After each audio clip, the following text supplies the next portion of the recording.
Hello friends, welcome to smile talk paramedical channel. Friends ನೋಡಿ, ಈಗಾಗಲೇ AHS ಮತ್ತು BPT ವಿದ್ಯಾರ್ಥಿಗಳಿಗೆ, ಅದರ ಜೊತೆಗೆ BS ನರ್ಸಿಂಗ್ ವಿದ್ಯಾರ್ಥಿಗಳಿಗೆ ಚಾಯ್ಸ್ ಎಂಟ್ರಿಗಳನ್ನು ಮಾಡ್ಕೊಳ್ಳಿಕ್ಕೆ ದಿನಾಂಕಗಳನ್ನು ಕೊಟ್ಟಿರುವಂಥದ್ದು.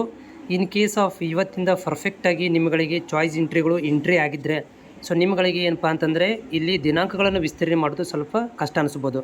ಯಾಕಂತಂದರೆ ನೋಡ್ತಾ ಇದ್ದೀರಿ, ಇಲ್ಲಿ ಅಡಲ್ಟ್ ಸೈನ್ಸಿಗೆ 5ನೇ ತಾರೀಕಿಗೆ ಕೊಟ್ಟಿದ್ದರು. ಆದರೆ ಅದು ಇವತ್ತು ತಾರೀಕು ಎಷ್ಟು, ಇವತ್ತು 5ನೇ ತಾರೀಕು ಕೊಟ್ಟಿದ್ದರು. ಬಟ್ ಇವತ್ತು ತಾರೀಕು ಎಷ್ಟಾಗಿದೆ, 7 ತಾರೀಕಿದು ಇವತ್ತು. ಸೊ 2 ದಿನ ತಡವಾಗಿದೆ. ಸೊ ಹೀಗಾಗಿ ಅವ್ರು ಏನು ಮಾಡ್ಬೋದು ಅಂದರೆ 2 ದಿನ ತಡವಾಗಿದೆ. ಸೊ ಇಲ್ಲಿ ಏನಾದರೂ ಅಡ್ಮಿಷನ್ ದಿನಾಂಕದಲ್ಲಿ ಏನಾದರೂ ಬದಲಾವಣೆ ಮಾಡಿದರೆ ಮಾಡ್ಬೋದು. ಬಿಟ್ಟರೆ ನಿಮ್ಮಗಳಿಗೆ ಚಾಯ್ಸ್ ಎಂಟ್ರಿ ಮಾಡ್ಕೊಳ್ಳಿಕ್ಕೆ 11ನೇ ತಾರೀಕು ಕೊನೆ ದಿನಾಂಕ ಇದೆ. ಅಡ್ಮಿಷನ್ ಆಗಲಿಕ್ಕೆ 12ನೇ ತಾರೀಕು ಕೊನೆ ದಿನಾಂಕ.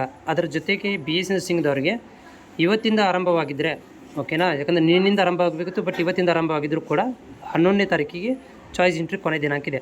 ಚಾಯ್ಸ್ ಎಂಟ್ರಿ ಮಾಡ್ಕೊಳ್ಳಿಕ್ಕೆ 2 ಕೋರ್ಸ್ನವ್ರಿಗೂ ಕೂಡ 11ನೇ ತಾರೀಕಿಗೆ ಕೊನೆ ದಿನಾಂಕ ಇದೆ.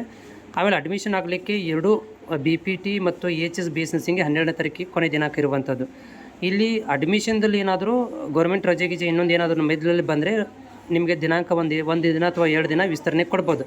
ಬಿಟ್ಟರೆ ನೆನಪಿಟ್ಟುಕೋರಿ, ಚಾಯ್ಸ್ ಎಂಟ್ರಿ ಮಾಡ್ಕೊಳ್ಳಿಕ್ಕೆ ನಮ್ಮ AHS BPT ಮತ್ತು BS ನರ್ಸಿಂಗ್ ಅಭ್ಯರ್ಥಿಗಳಿಗೆ 11ನೇ ತಾರೀಕು ಕೊನೆ ದಿನಾಂಕ ಇರುತ್ತೆ. ಇದು ಆಫಿಷಿಯಲಿ ಅನೌನ್ಸ್ಮೆಂಟ್ ಆಗಿರುವಂಥದ್ದು.